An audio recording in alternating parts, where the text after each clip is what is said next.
welcome to Rudy Sassu's Science Fantasy Experience, and to an episode of Childhood Toys. And what I've got for you today is a real blast from the past. I have got the Tamiya Junior lunchbox, and as I said, it is an absolute blast from the past. Let me take you down memory lane. Back in the late 80s, I'd say maybe 88, a friend and I made a pact to save up our pocket money and buy a Tamiya Junior model. And the pact was that we each buy either a four-wheel drive monster truck type and a regular kind of buggy, or a racing car inspired very much by the radio control cars of the time. And we had to flip a coin to see who would get either the monster truck or the buggy. And I was desperate to get Vanessa's lunchbox. The toy you just saw is not the original, because we flipped the coin and I ended up getting the buggy, which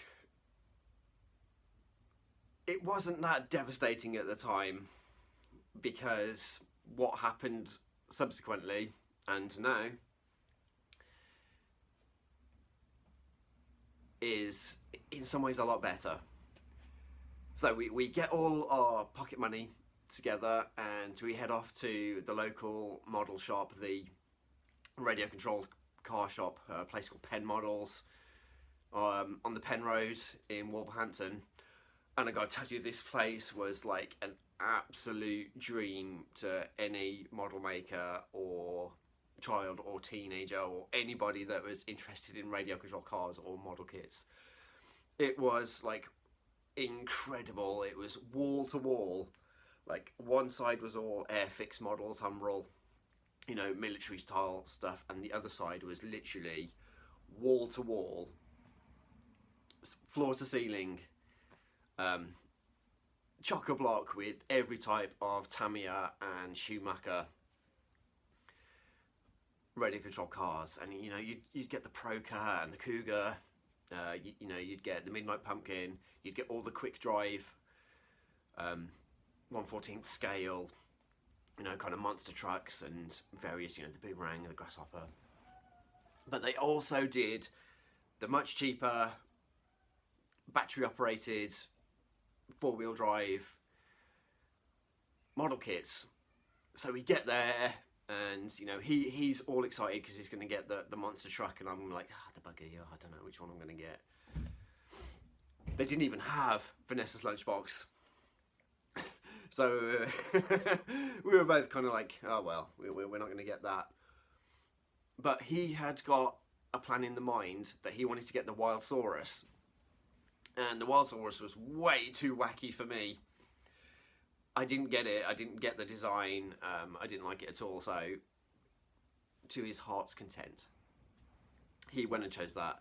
And because we'd made this pact to get two different types, it was all because we wanted to race them against each other across different terrain.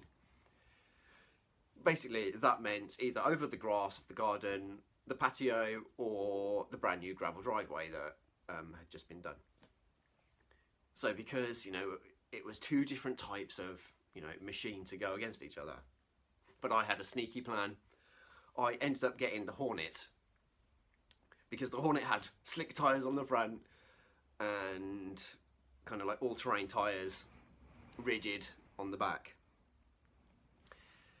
And we literally got back home and put them together and off we went.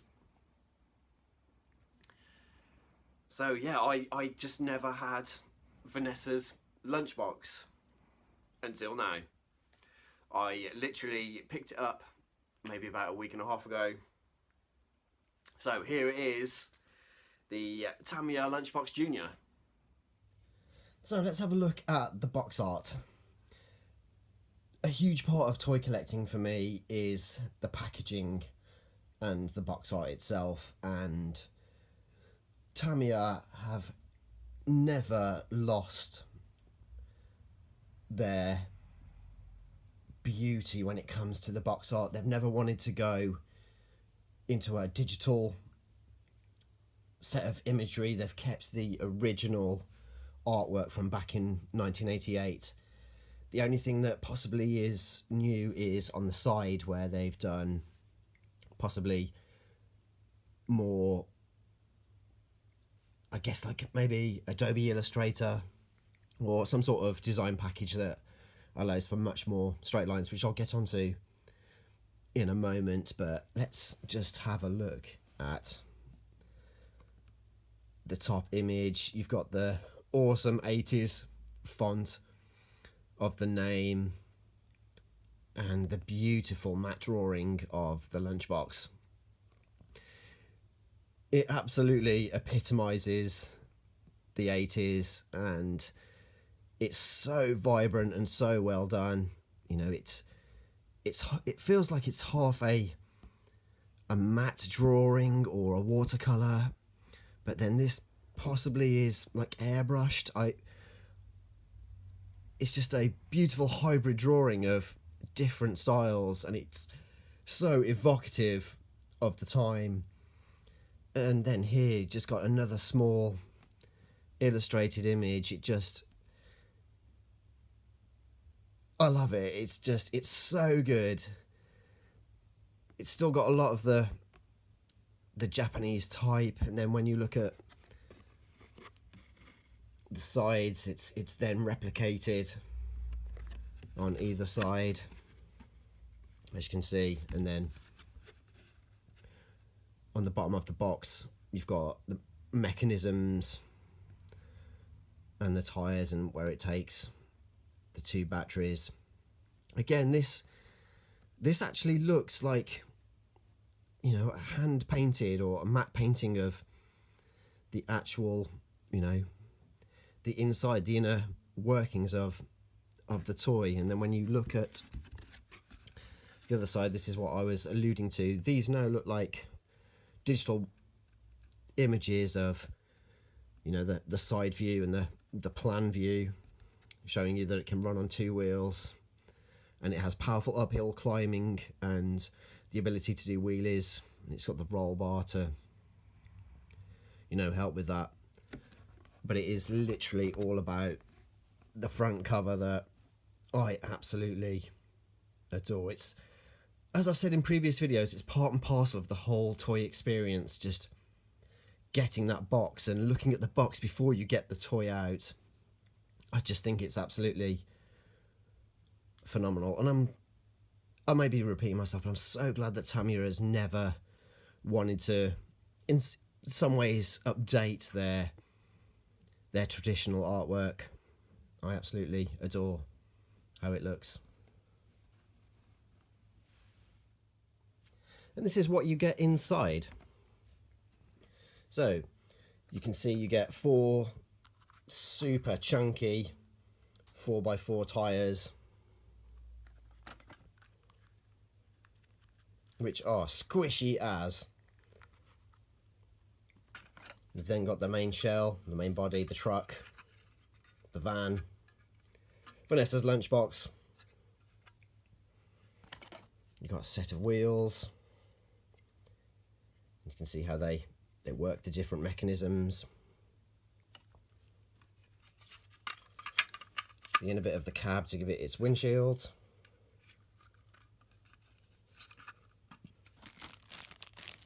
The mechanisms with a little bit of oil as well, just to grease it up so it works perfectly. I'm going to tell you, I'm so looking forward to building this up and getting it running. You know, when I first bought this, I thought, you know, this is just going to be a display piece, but I'm definitely going to get some batteries in there and watch my cats go mental with the lunchbox racing backwards and forwards through the garden and through the lounge. A little bit more of the the inside. Some extra little bits for the wheels. And then you get a sprue with all the bits that go to build it. And then these attached to the wheels to give it that stability to run on two wheels. So you can get some performance stunt driving. And it looks like we have got a set of decals, which I'll come to in a moment, because I often lose my shit when it comes to stickers. If you've ever seen my Glacial Lord video, I'm pretty much in awe of stickers that come with figures. Well, apart from Generations Metroplex that took about 4 hours to put stickers on.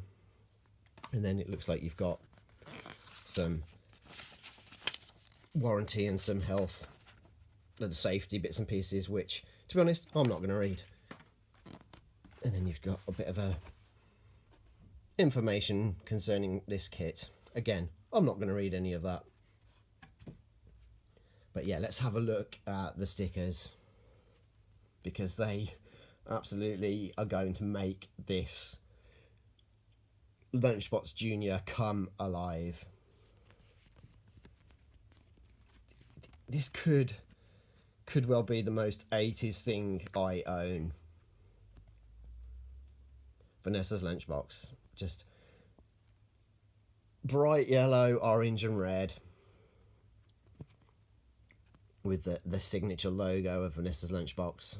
As I said, I can't wait to get this built up, and I'm gonna go and build it now. And here is Vanessa's Lunchbox, all built up and stickered up. And I'm going to tell you, it is the most 80s thing I own now. I thought my Gem and the Holograms action figure / doll was the most 80s, but this now takes the top crown. It's an incredibly fun toy, as I'd mentioned at the start of the video. And it was a lot of fun to build, and to even put the stickers on was a lot of fun. It can be a laborious affair putting stickers on, or it can be very nerve-wracking if you want everything as clean and pristine as I do. But I didn't actually have a memory of me building the Hornet back when I was, 9-10 years old, so I guess my dad must have put it together for me. But it was incredibly easy. You could even do it without the instructions. Not that I would suggest trying to do something without instructions. That's a mug's game. But yeah, as you can see, it absolutely pops. The yellow is super vibrant, and the stickers just really do make it come alive. Here we've got the soft, squishy tyres, and it's actually got some heft in it once you put the batteries. And to put the batteries in, you literally just pull off the actual lunchbox and pop them in.